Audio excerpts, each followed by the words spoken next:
بسم اللہ الرحمن الرحیم الحمد للہ الذی نور قلوب العارفین بنور معرفتہ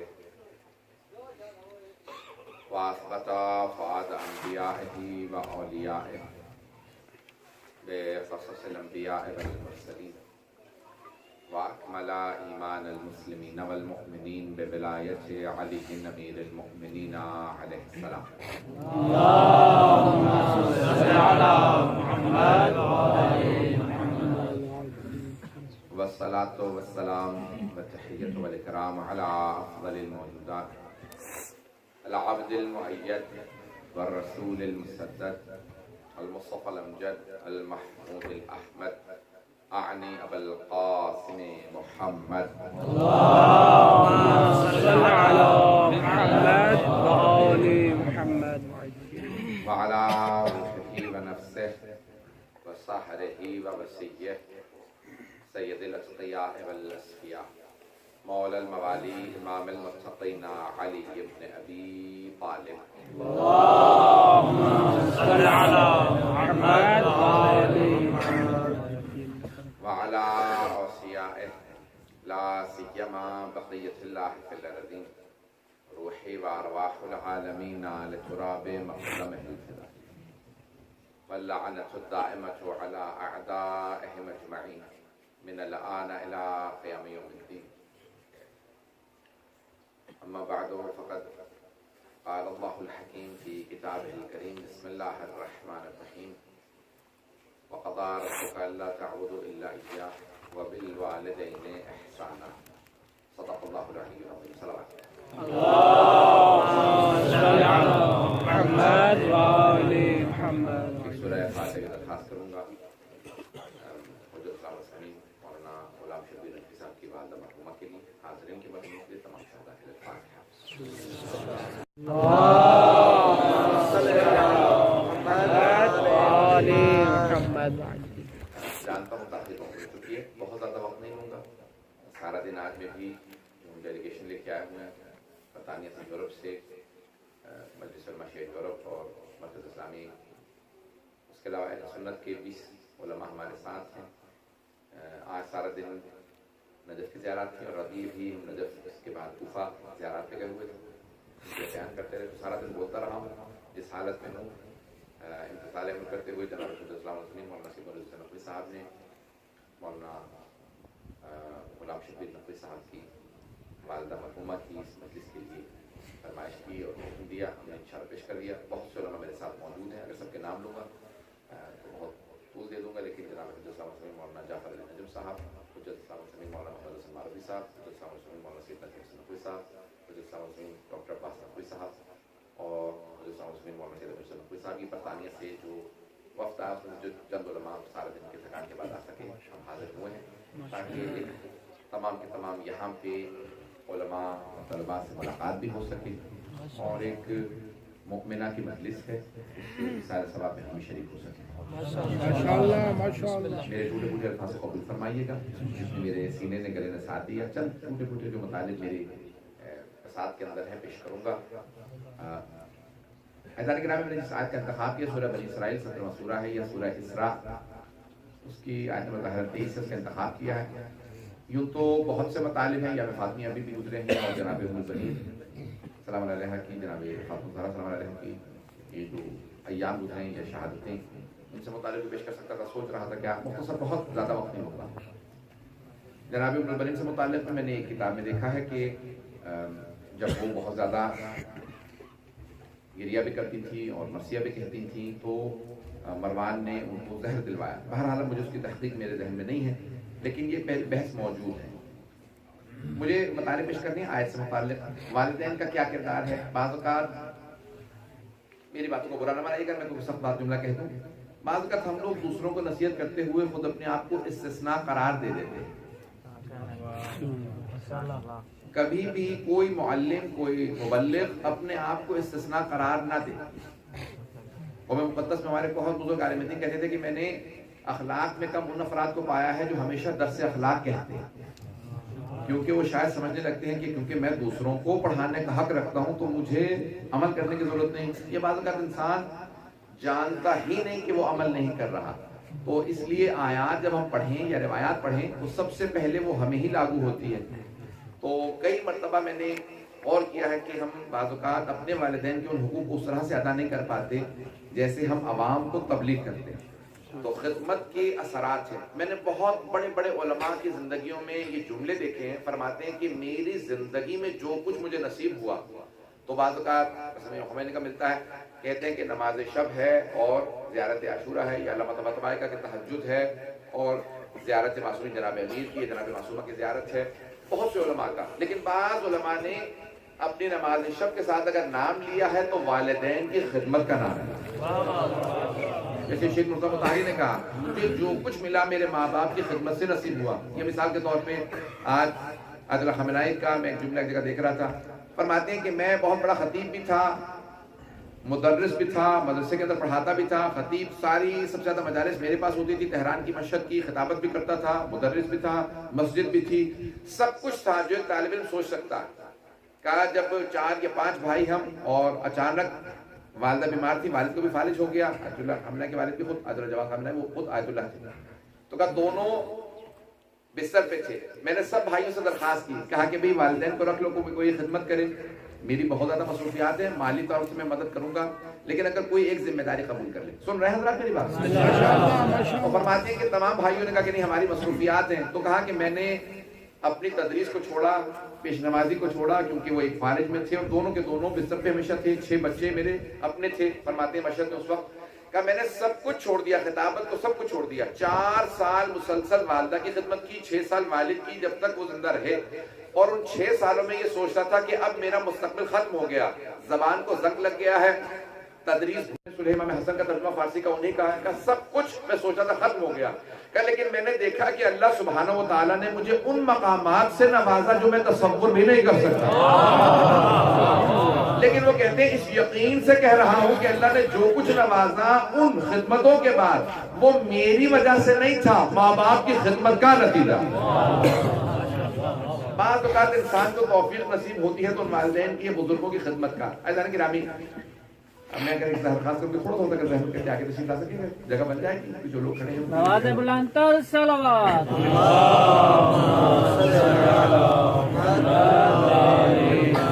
نعرہ تکبیر، اللہ اکبر، نعرہ رسالت، یا رسول اللہ، نعرہ حیدری، یا رسول آل محمد بلند تر صلوات. اللہم صل علی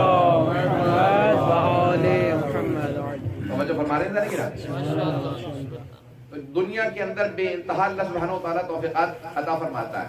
میں نے اپنی زندگی میں یہ دیکھا ہے کہ انسان کبھی بھی کسی بھی، مجھے خود اپنے زندگی کے اندر اگر آج توفیق ملی ہے تبلیغ کی، جہاں کہیں پہ بھی جاتا ہوں دنیا میں کوئی شاید ہی کوئی بر اعظم جہاں پہ جانے کا اتفاق نہ ہوا ہو، بہت سے ممالک میں گیا ہوں، جہاں جاتا ہوں صرف تبلیغ دین ہی کے لیے جاتا ہوں.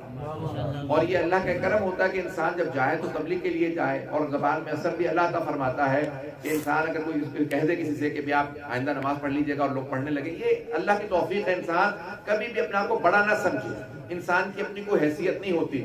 لیکن اپنے زندگی میں میں کوئی بھی چیز نہیں دیکھتا کہ جس کی وجہ سے اللہ مجھے اتنا نوازے. شاید معصومین کی زیارت میں نے ہمیشہ سے بڑے احترام سے کی، لیکن میری زندگی کے اندر، مجھ ذاتی زندگی کے اندر بھی مجھے اپنے والدین کی دعاؤں کا ہر جگہ پہ اثر نظر آتا ہے. بعض اوقات وہ جو بوڑھی ماں ہے جو گھر کے اندر بیٹھی ہے، کچھ نہیں کر سکتی، مصلی بچھا کے صرف ہاتھ اٹھا رکھے ہیں.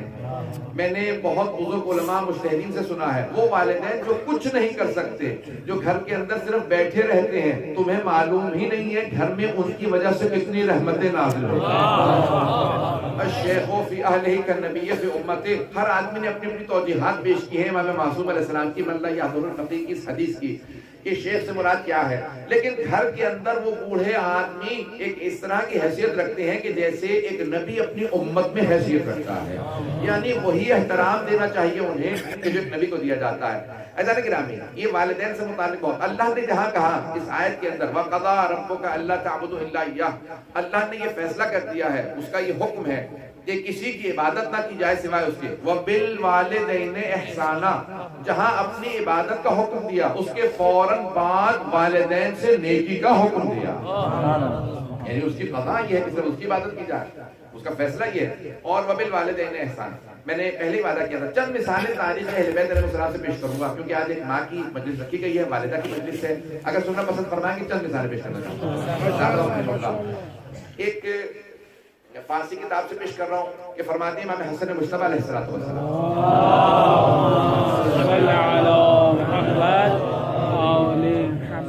فرماتے ہیں کہ میں نے دیکھا میری والدہ پوری رات دعائیں مانگتے، پوری رات دعائیں. پروردگارہ ابو ذر کے بچے بیمار ہیں، انہیں صحت دے دے، سلمان کے گھر میں فاقہ تھا، رزق دے دے، کا سب کے لیے دعا مانگی. ایک مرتبہ جب میں نے اپنی والدہ سے پوچھا، کہا مادر گرامی پوری رات آپ نے تمام کے تمام ماننے والوں کے لیے دعائیں مانگی ہیں، نہ میرے لیے دعا مانگی، نہ میرے بھائی حسین کے لیے، نہ میرے بابا علی مرتضیٰ کے لیے، نہ میرے بابا کے لیے، نہ یعنی اپنے شوہر کے لیے اور اپنے بیٹوں کے لیے، اپنے بچوں کے لیے دعا نہیں مانگی. آپ نے تمام دوسروں کے لیے دعا مانگی. تو آپ نے حدیث فرمائی کہ اول جار پہلے ہمسایہ بعد دار، گھر میں بسنے والے بعد میں. کہ بیٹا آپ میرے دل میں بستے ہیں، خدا دلوں کے بھید جانتا. جب انسان دوسروں کے لیے دعا مانگتا ہے تو خدا دل میں جو شے ہوتی ہے اسے خود بخود قبول کر لیتا. کہ میں نے آج جتنے لوگوں کے لیے دعا مانگی ہے ان سب کے نتیجہ یہ ہے کہ جو میرے آپ کے لیے خواہش ہے. تو ازانی گرامی یہاں پہ بہت بڑا پیغام امام حسن مجتبی، یہاں پہ یہ کوئی نہ تصور کرے کہ امام معصوم کیسے تھی. ازانی گرامی ایک پیغام ہے، ہمارے لیے پیغام ہے کہ اپنے والدین کے ساتھ اس عقیدت معصوم ہوتے ہوئے، حجت خدا ہوتے ہوئے امام معصوم فرما رہے ہیں کہ میری والدہ سے میرا کس قسم کا تعلق ہے. یہ بیٹھ کے دعا سن رہے ہیں میری ماں مانگ کیا رہی ہے، ٹھیک ہے وہ کائنات کی ملکہ ہے، لیکن امام اپنی محبت و عقیدت کا اظہار فرما رہے ہیں. ایسا نہیں کہ رامی کے اگر امام معصوم اب چلے ٹھیک ہے یہاں پہ جناب سیدہ کا معاملہ، اگر دوسرے ائمہ علیہ السلام کی بیماؤں سے متعلق اگر دیکھیں گے تو ہر امام کے ایسے جملے نظر آئیں گے، چاہے پالنے والے بیمار. فرماتے ہیں کہ میں نے دسترخوان پہ کبھی بیٹھ کے ماں کے ساتھ کھانا نہیں کھایا تاکہ میں وہ لقمہ نہ اٹھائیں کہ جس پہ شاید ماں کی نیت ہے. یہ محبت کا اظہار امام اس لیے فرما رہے ہیں کہ کوئی ماننے والا کبھی یہ نہ کہے کہ آج میں عالم بن گیا ہوں، آج میں فاضل ہو گیا ہوں. کہ جتنے بھی عالم فاضل ہو، میرے استاد ہمیشہ کہا کرتے تھے میری ماں بہت عالمہ فاضلہ، تو میں ہمیشہ ان سے کہتا تھا کہ آپ کی والدہ کی اس علم و فضل کا نتیجہ ہے کہ آپ اتنے قابل ہیں. تو کہتے تھے نہیں میری والدہ لکھنا پڑھنا بھی نہیں جانتا. تو میں نے ان سے کہا کہ پھر آپ کیوں کہتے ہیں عالمہ؟ کہ جو کچھ آج میں ہوں وہ میں نہیں ہوں، وہ میری ماں. تو آپ اپنے والدین سے ایسے ہی پیش آئیں کہ انہی کی کسی نہ کسی نیت کا خلوص کا نتیجہ ہے کہ آپ آج عالم دین بن رہے ہیں. یہ ان کی پاکدامنی کا، ان کے اس اخلاص کا نتیجہ ہے آپ کے والدین کا کہ آپ دل کی دین کی خدمت کے لیے آئے. میں صرف معاہدہ کر رہا ہوں خطابت کے طور جو عوام میں پیش کرتا ہوں، یہاں پہ چند جگہ سے پیش کروں گا. میں چند مثالیں پیش کرنا چاہتا ہوں اگر سننا چاہیں. حاضر ہو چکی ہے اگر کہیں تمام کر دوں ابھی بہرحال میں پورا احساس ہے کہ علماء طلباء کے درمیان میں پڑھنا سب سے زیادہ مشکل کام ہوتا ہے، لیکن میں بات کر بالکل کہ آپ کے امام وغیرہ کو بھرا کے جو مجھے پڑھنا ہوتا ہے میں اپنے حساب سے پڑھتا رہتا ہوں. عزیزان گرامی تاریخ میں اگر چند ماؤں کی مثال دیکھیں، جناب امیر علیہ السلام کے زہد، ہم بارگاہ جناب امیر میں ہیں، زہد کی اگر مثال ہے تو اس طرح سے جناب سیدہ کی بھی اس زہد کی مثال کو دیکھیے کہ پورے کے پورے مدینے میں ہر گھر کے اندر نیا کھانا آیا ہے جہاں فاقے تھے، جہاں نیا لباس آیا ہو، زیور آیا ہو. اور امام حسن حسین اگر گھر سے باہر کھڑے ہیں تو کچھ بچے کہتے ہیں آپ لوگوں نے نیا لباس نہیں پہنا، آپ نہیں جانتے کوئی حیدر کرار ہے جس میں خیبر فتح کیا ہے. آج مدینے کے ہر گھر کے اندر کھانا بھی آیا ہے، نیا لباس آیا ہے، ہماری ماؤں نے زیور پہنا ہے. تو امام حسن حسین یہ نہیں کہتے وہ ہمارے بابا ہیں جن کے احسان تلے سارا مدینہ آج تباہ ہوا. کسی بچے سے کچھ نہیں کہتے، گھر آتے ہیں کہ مادر گرامی نہ آپ نے نیا لباس پہنا نہ ہم نے نیا لباس پہنا. تو جناب سیدہ بس ایک جملہ فرماتی ہے کہ ابھی آپ کے بابا آنے والے ہوں گے، ہمارے لیے بھی تحفے تحائف لے کے آئیں گے. آج مدینے کے ہر گھر میں اگر کھانے کے لیے کچھ آیا ہے یا لباس آیا ہے، نیا لباس یا زیور، تو یہ آپ کے بابا کی وجہ سے. جناب امیر تشریف لاتے ہیں، جیسے گھر میں وارد ہوئے تو ایک مرتبہ جناب سیدہ اپنے بچوں کے ساتھ کھڑی ہیں. امام حسن حسین ایک مرتبہ دیکھا جناب امیر کی طرف، فرمایا کہ بتائیے اے ابوالحسن ہمارے لیے کیا لے کے آئے. ایک مرتبہ جناب امیر نے اپنا سر جھکا دیا کہ سیدہ لایا بہت کچھ تھا، لیکن جیسے ہی مدینے پہنچا فقراء مدینہ نے راستہ روک کے پوچھا یا علی ہمارے لیے کیا لایا. کہ جو کچھ لایا تھا فقراء مدینہ میں تقسیم کر آیا. جناب سید اگر جناب امیر ایسے ہیں ظہر کے اندر تو جناب سیدہ کی بھی عظمتوں کو سلام ہو. فرماتی ہیں کہ اے ابا الحسن اگر آپ وہ سب چیزیں گھر لے آتے تو مجھے اتنی خوشی نہ ہوتی جتنی اب ہو رہی ہے کہ آپ سب کچھ راہ خدا پہ تقسیم کرائیں. ہمیں فخر و ناز ہے کہ آپ ہمارے والے.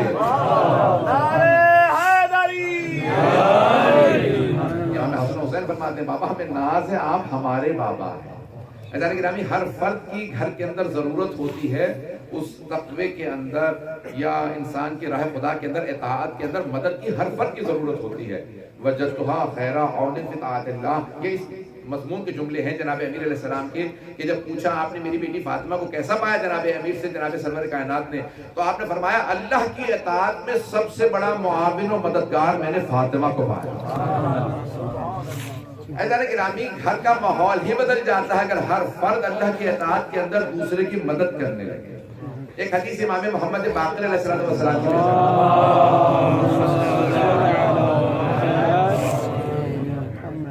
فرماتے ہیں کہ مومن ایمان کے اگلے مرحلے میں داخل ہو ہی نہیں سکتا جب تک کہ اپنے سے نچلے طبقے یا درجے والے مومن کو مدد کر کے اپنے درجے میں نہ لے آئے. بہت بڑی حدیث ہے. میں نے جب پڑھی پہلی دفعہ تو آنکھیں کھل گئی کہ مولا اسلام خود غرضی کا نام نہیں ہے. اسلام دوسروں کے متعلق سوچنے کا نام ہے, احساس کا نام ہے. انسان یہ نہ سوچے میں آگے بڑھتا رہوں دوسروں کی پرواہ نہ کرے. عزیزان گرامی یہ تمام کی تمام کائنات چل رہی ہے قربانیوں پہ. انسان کی جو ایثار کرتا ہے جناب سید الشہداء کو میدان کربلا میں جانے کی ضرورت نہیں تھی اپنی جنت کے لیے. یہ اتنی بڑی قربانی ہے جانتے تھے اگر میں بیٹھا رہوں تو میرے لیے تو ہے میں تو سید شباب اہل جنہ ہوں لیکن یہ گمراہی کتنی پھیل جائے گی اگر اتنی بڑی قربانی پیش نہ کروں. آج اگر ہدایت عام ہے تو سید الشہداء کی وجہ سے.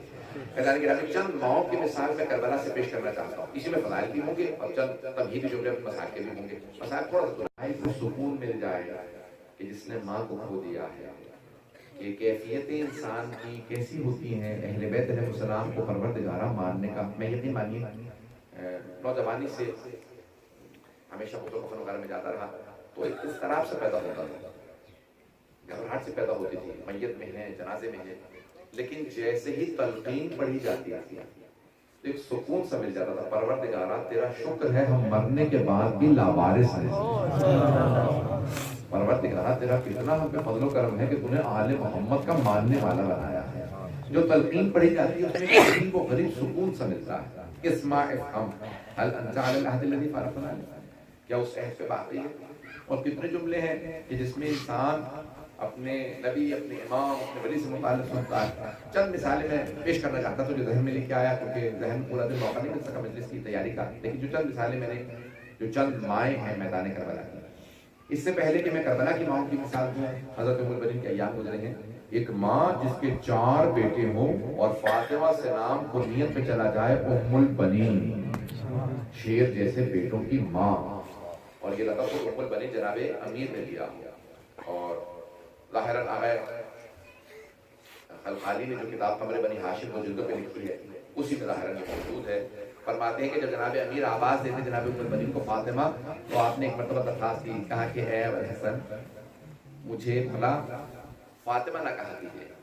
کہا کیوں؟ کہ جب بھی آپ فاطمہ آواز دے کے بلاتے ہیں تو میں نے دیکھا ہے کہ جناب سیدہ کے جتنے بھی بچے ہیں وہ جیسے ان کی نگاہیں ماں کو تلاش کرنے لگتی ہیں, ان کا غم تازہ ہو جاتا ہے, زخم تازہ ہو جاتے ہیں.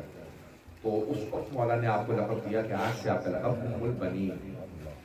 ایسا نہیں گرامی ایک ماں جو خود ایک بہت بڑے سردار کی بیٹی نظام کی تفصیل کا وقت ہے, لیکن جب بچوں کی تربیت کرتی ہیں 4 بیٹوں کی جناب عباس سے کہتی ہیں, کہا کہ کبھی بھی حسن حسین علیہ السلام کو بھائی مت کہتے. کہا اماں کیا وہ میرے بھائی نہیں ہیں؟ کہا بھائی ہیں لیکن وہ سیدہ کے بیٹے, وہ کنیز کا بیٹا, سردار کی بیٹی ہے. کہا وہ رسول خدا کی بیٹی کے بیٹے ہیں, تو میرا بیٹا ہے. تو کہا اماں کیسے پکاروں؟ کہا سیدی و مولائی کہتے پکاروں. پوری زندگی حضرت عباس علیہ السلام نے امام حسن حسین کو بھائی کہہ کے بلایا, ہمیشہ کہا سیدی و مولائی. آپ سنتے رہتے ہیں پڑھتے رہتے ہیں, آپ خود مجالس پڑھنے والے ایزان گرامی سیدی و مولائی. یہ ماں کی کتنی تربیت ہے کہ بچپنے سے اتنا احترام سکھایا. جناب رسول خدا کی ذریت کا جناب پاک اسلام کو کہ کبھی نہ نام لینا نہ کام کہنا نہ کبھی بھائی کہنا، سیدی محمد اما اور کچھ جب لڑکپن میں آنے لگے جناب پاک علیہ السلام کا بیٹا کبھی نگاہیں اٹھا کے بات مت کرنا، نگاہیں جھکا کے بات کرنا۔ جناب عباس علیہ السلام جناب سید الشہداء سے امام حسن حسین سے جناب زینب کبریٰ سے ہمیشہ سر جھکا کے بات کرتے ہیں۔ حضرات گرامی آپ نے جو ہماری برصغیر پاک و ہند کی ثقافت ہے، خصوصاً ہمارے میں نے آپ نے دیکھا پاکستان میں پنجاب میں سندھ میں آپ نے دیکھا ثقافت کیسے کھڑے ہو، سر جھکا کے کھڑے ہو۔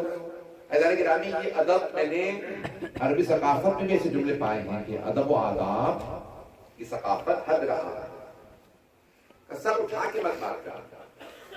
یہ ایک ماں کی تربیت ہے کہ جناب عباس علیہ السلام ٹھیک ہے خون علی بن ابی طالب ہے، لیکن اس کو جو چار چاند لگائے ہیں وہ جناب ام البنین کی تربیت نے لگائے ہیں، ان کی پرورش نے لگائے ہیں، وہ ان کے دودھ کا اثر تھا کہ اتنی اطاعت اور اتنا احترام حضرت عباس علیہ السلام۔ ذرا گرامی کہ ہر ماں چاہتی یہ ہے کہ ٹھیک ہے اگر 4 بیٹے تو ایک بیٹا تو میرے پاس ہو۔ ہمارے لاکھوں درود و سلام اس ماں پہ جو 4 بیٹوں کو رہے، خدا نے امام حسین پہ قربان کر۔ وہ اپنا والے محمد عاشور شہاد نے یہاں تو جملہ لکھا ہے کہ جب جناب ام البنین کو پرسہ دیا نا جناب زینب کبریٰ نے، اماں میں آپ کو آپ کے بیٹوں کا پرسہ دیتا ہوں، تو آپ نے فرمایا مجھے کوئی میرے کسی بیٹے کا پرسہ نہ دے، مجھے صرف میرے مولا حسین کا پرسہ دے، کوئی میرے بیٹوں کا مجھے پرسہ نہ دے، میرے سارے بیٹے حسین کا پرسہ۔ اتنا جذبہ ہونا یہ عام بات نہیں، یہ پہلی ماں۔ دوسری ماں جناب زینب کبریٰ، اس ماں سے متعلق بھی آپ نے بہت کچھ سنا بھی ہوگا، پڑھا بھی ہوگا اور مدارس سے بھی خطاب میں کہا ہوگا۔ 2 جملے میرے بھی سن لیجیے، میں چند ماؤں کا ذکر کرنا چاہتا ہوں، کسی پہ تمام کر دوں گا پھر مسائل کہا۔ 3 بیٹے میدان کربلا میں عاشور شہادی نے اور محققین نے لکھا 3 بیٹے شہید ہوئے، ایک مسلماً دوسری زوجہ سے، ایک مسلماً یہ کنیز سے، جناب زینب کبریٰ سے۔ ایک پہ اختلاف ہے کہ جناب زینب کے بیٹے ہیں یا ان کے بیٹے ہیں، لیکن اللہ نے گرامی جناب زینب کبریٰ دونوں بیٹوں کو جب تیار کر رہی ہیں شب عاشور بار بار بال سنوارتی جیسے ایک ماں کا مزاج ہوتا ہے، اور ایک جملہ کہتی ہیں میرے شیرو تم جعفر طیار کے پوتے ہو، حیدر کرار کے نواسے، تمہیں خون میں دودھ میں شجاعت ملی، جب میدان میں جانا تو ایک ماں کس درجے پہ ہو کہ اپنی اولاد سے ایسا جملہ ہے، جب میدان میں جانا تو کوشش کرنا ماموں کے دشمن عمر سعد کا قتل کر دو، لیکن اے میرے شیرو میری ایک وصیت یاد رکھنا، اگر فرات تک پہنچ بھی جاؤ تو پانی نہ پینا، میرے بھائی کے بچے بہت پیاسے ہیں۔ یہ ایک ماں جب تک جناب زینب کبریٰ کے درجے پہ نہ ہو کبھی اولاد سے نہیں کہہ سکتی۔ ایسا گرامی ایک اور ماں نظر آتی ہے جن کا نام رباب ہے۔ ہمارا بھی کوئی دنیا سے چلا جائے تو ہم اپنے بزرگوں کے لیے آل محمد ہی کے مسائل پڑھتے ہیں۔ یہ ماں بھی، یہ جملہ البتہ میں نے خود کسی کتاب میں نہیں دیکھا، ایک بہت بزرگ عالم دین سے سنا، ان کے بھی سارے ثواب کے لیے وہ مرحوم ہو چکے ہیں۔ فرماتے ہیں کہ جناب رباب نے جناب عیسیٰ کو آغوش میں لے کے شب عاشور جملہ کہا، اے ابی اسود میں خاندان اہل بیت سے نہیں ہوں، باہر سے بیعت کے آیا، بیٹا میری آبرو رکھ لے، کوئی یہ نہ کہے کہ رباب کے دودھ کا اثر تھا۔ عجیب و غریب مائیں ہیں میدان کربلا، ہر ماں کا اثر آپ کو ان کی اولاد کی محبت میں نظر آئے گا۔ ایک ایسی ماں ہے کہ جو ابھی تازہ عیسائی مذہب سے مسلمان ہوئی ہیں، حضرت وہب کلبی کی ماں۔ آپ کے سب کے ذہن میں روایت آ گئی ہوگی کہ جب انہوں نے سر قلم کرنے کے بعد سر کو پھینکا کہ شاید یہ پلٹ جائے، یہ تازہ مسلمان ہے، شاید پلٹ جائے، ابھی محب کی جناب حضرت وہب کی ابھی بھی شادی ہوئی تھی، کوئی ماں اکلوتے بیٹے کی ماں ہو کے جہاد پہ نہیں بھیجتی، جس کی تازہ شادی ہوئی ہو وہ زوجہ بیوہ نہیں ہونا چاہتی۔ ہمارے لاکھوں سلام ہو ان بیویوں پہ جو میدان کربلا میں تھی۔ جناب وہب کلبی کی ماں باہر آتی ہیں، متعدد کتابوں میں لکھا ہے جملہ، اور ایک مرتبہ سر اٹھاتی ہے کہ وہب میں پوری زندگی تجھ پہ روزی بیٹا، مجھ سے برداشت نہیں ہو رہا کہ میں تیرے سر کو اس طرح کٹا ہوا دیکھوں، لیکن مجھے سکون آ جاتا ہے جب دیکھتی ہوں تو حسین پہ قربان، پھر سر کو واپس پھینک دیتی ہے۔ کہا جب میں راہ خدا میں صدقہ دے دوں واپس نہیں دیتی، میں نے اپنا بیٹا حسین پہ قربان کر دیا۔ مجھے اب وہ سمجھ لیا، بار بار سوال کرتے کسی ماں میں اتنی طاقت اور ہمت کیسے آ سکتی ہے جو بیٹے کے سر کو واپس پھینک دے۔ عزیزان گرامی، یہ جناب سید الشہداء کی محبت ہے، ان کی ولایت ہے جو ماؤں کو اتنا مضبوط کر دیتی ہے کہ ہر ماں اولاد کو قربان کرنے کے بعد گھبراتی نہیں، پریشان نہیں ہوتی، بلکہ ناز کرتی ہے۔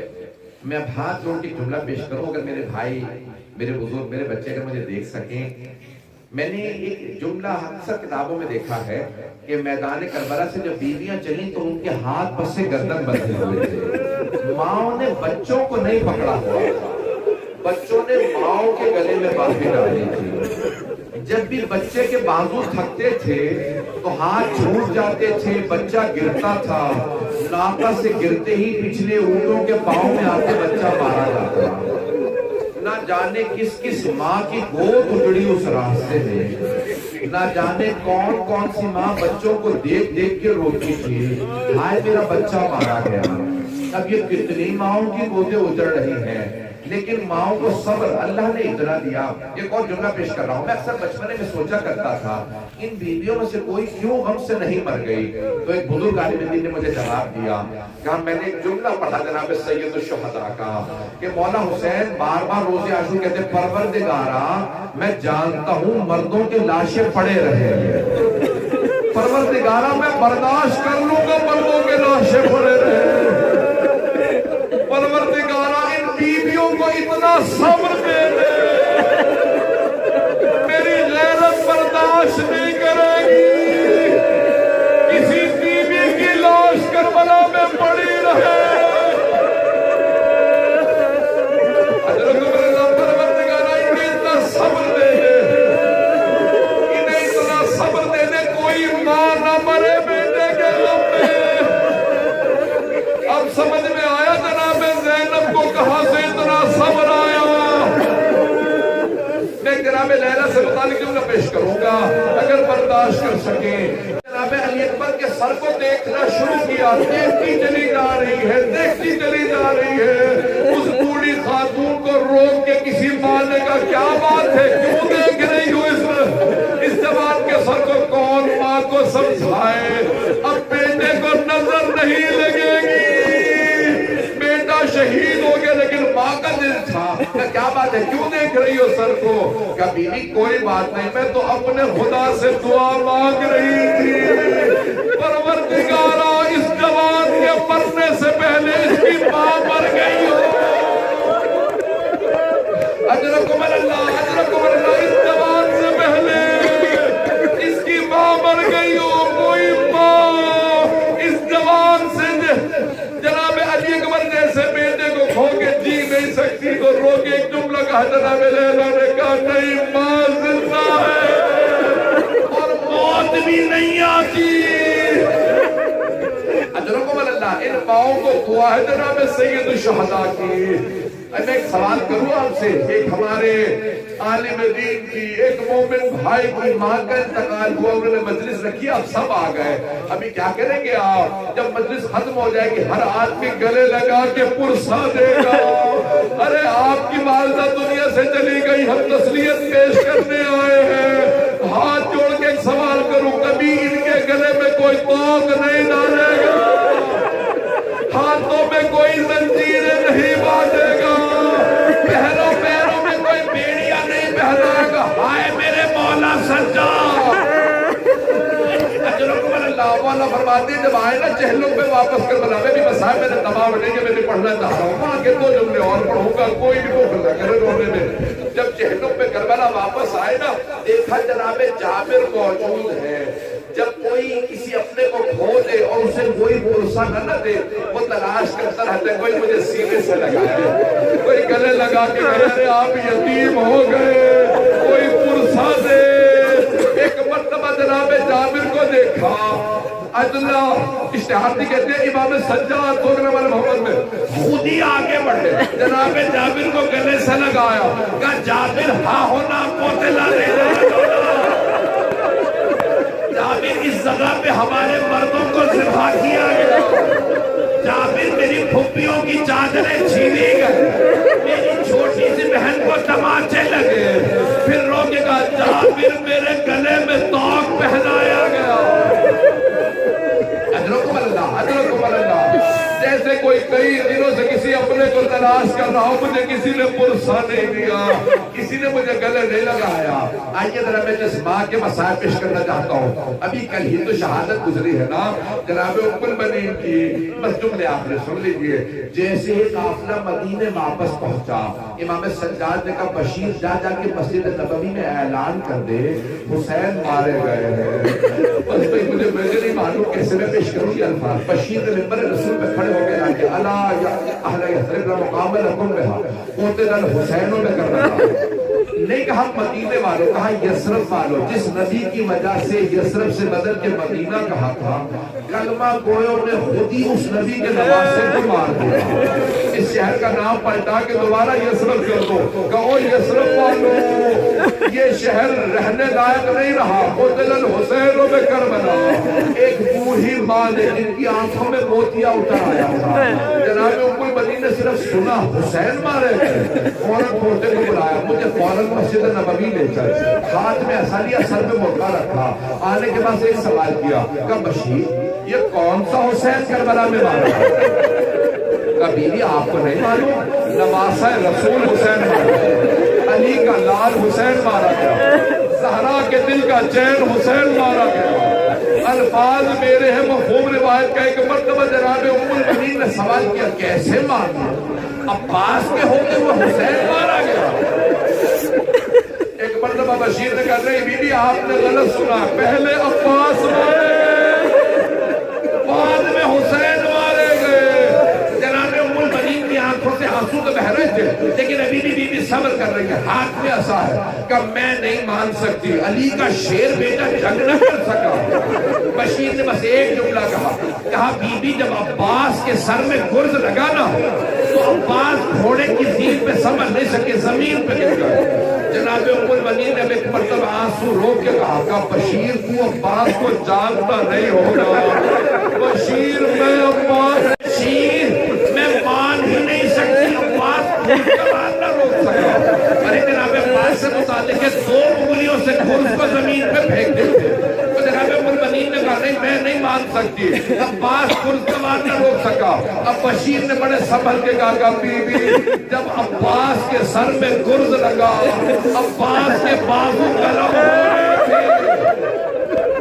میں نے بہت علماء سے متعدد علماء سے جملہ سنا کہ جناب ام المؤمنین کا عصا گر گیا ہاتھ سے، بی بی زمین پہ بیٹھی ایک مرتبہ کہنے لگی ماں عباس، ماں مظلومہ، ماں غربتہ۔